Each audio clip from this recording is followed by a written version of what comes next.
महाराज जी, ऐसा क्या करें कि जीवन के अंत समय में मैं किसी पे बोझ ना बनूं, किसी को मेरी सेवा ना करनी पड़े, मेरे कारण किसी को कोई तकलीफ ना हो, जीवन का अंतिम समय आए तब मेरे मन में सिर्फ आप और भगवान का स्मरण हो। जीवन को सौंप दो, कुछ परिवर्तन नहीं करना है, अंदर का उद्देश्य परिवर्तन करना है। अपने को भगवत सहारे कर दो। हे प्रभु, हमें तो कुछ पता नहीं था, आपने सुनवाया। जैसे विभीषण जी कह रहे, श्रवण सुजस सुनि आयऊ, प्रभु भंजन भव भीर, त्राहि त्राहि आरति हरन, शरण सुखद रघुवीर। मैं भूला था, मानता हूं, आपने मुझे जगाया। हे नाथ, आज से मैं अपना जीवन आपके हवाले कर। अंदर की बात कह रहे हैं, अगर हृदय से रखोगे तो फिर वो किसी न किसी रूप में आपको संभालते रहेंगे। जब कहीं भक्त को कोई संकट होता है और कोई बचाने वाला नहीं होता, वो कोई न कोई रूप रख के आ जाते हैं और सहयोग करते हैं, अंदर से और बाहर से भी। हमको एक बार हृदय से शरणागत होना है, एक बार हृदय से, सच्चे हृदय से, फिर वो संभाल लेते हैं। तो सच्चा हृदय कैसे बने ना, इसीलिए सत्संग सुनाया जा रहा है, इसीलिए नाम जप किया जाता है। एक बार वो आर्त भाव से जब शरणागत हो जाता है तो अपिचेत सुदुराचारो भजते माम अनन्य भाग, साधुरेव समंतव्या सम्यक व्यवसिता ऐसा। वो चाहे जितना बड़ा दुराचारी रहा हो, भगवान कहते हैं, केवल हृदय से स्वीकार कर लिया कि प्रभु गलती हो गई, आपके सिवा कोई मुझे क्षमा करने वाला नहीं है, प्रभु आपके सिवा कोई मुझे अपना मानने वाला नहीं, नाथ मैं आपका, भगवान संभालनी। तो उसी को चौपाई में गोस्वामी जी कह रहे हैं, जो नर होई चराचर द्रोही, आवे सब है शरण तकी मोही।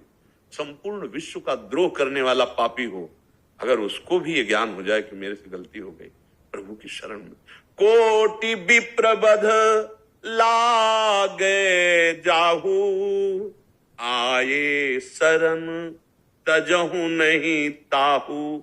करोड़ों ब्रह्म ऋषियों का प्यारा भी हो, अगर उसे एक बात आ गई हृदय में कि प्रभु के सिवा मेरा कोई नहीं कल्याण कर सकता, मैं उसको भी नहीं त्यागूंगा। भगवान के वचन हैं, भगवान के। तो हम अगर हृदय से शरण हो जाए तो भगवान जैसे अर्जुन का रथ की बागडोर पकड़ ली, मेरे जीवन की बागडोर पकड़ लेंगे, पक्का, निश्चित समझो। अपने लोग पग पग पर भगवान की दुलार और कृपा को देखा है, पग पग पर देखा है।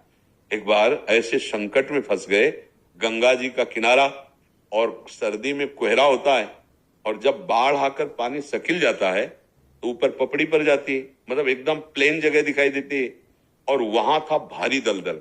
अगर हम 2-4 कदम आगे बढ़ जाते तो दलदल में धंस जाते। अब गंगा का किनारा, कोई वहां व्यक्ति नहीं, कोहरा पड़ रहा है, प्राण निकलने की संभावना थी, क्योंकि जब कभी कोई आता तब उधर निकालता। अब कोहरा सर्दी में और बेघाट में, हम तो ऐसे भ्रमण करते थे, अचानक आवाज आई, ए सावधान, आगे दलदल है। तो उस समय मुझे लगा कि कोहरा है, कोई व्यक्ति देख रहा होगा।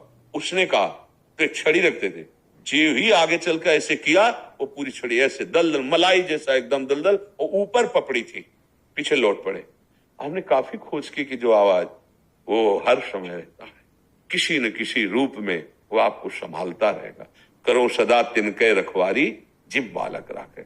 हमें पहले तो लगा किसी व्यक्ति का आवाज है, लेकिन जब तो लगा इस समय प्रातःकालीन धुंध मची हुई है, यहाँ कौन, मतलब मेरे भगवान मेरे को प्रतिपल देखे। वही विश्वास आगे बढ़ाता है ना। बचपन से कदम कदम पे देखा है भगवान का दुलार, पर अंदर से भगवान के सिवा हमारा ना कोई था, ना है और ना रहेगा। उसी बात से ये बात मिट जाएगी कि हमें किसी के सहारे की जरूरत है। सच्ची मानिए, भगवान हजारों हाथों से प्यार कर रहे हैं, लाखों नेत्रों से हमें दुलार दे रहे हैं। अब देखो, क्योंकि उनके सिवा मेरा कोई नहीं, अब क्या परवाह करनी। अभयद भुज दंड मूल पीन अंश सान, उनकी अभय भुजाएं सदैव अपने भक्ति के लिए फड़कती रहती है। हमको किसी के सहारे की जरूरत नहीं, क्योंकि किसी में जो कुछ भी बल है वो मेरे प्रभु का बल है। वो कोई भी रूप लेकर हमें सुरक्षा प्रदान करेगा, हमें सुख प्रदान करेगा, ये विश्वास हो जाए पक्का। कई बार हमने बताया ये सत्संग में, बड़ा विश्वास का विषय है। कल भी यही चर्चा की थी कि बाधोदास बाबा बहुत भजनानंदी महात्मा थे, अब प्रारब्ध भोग आया, संग्रह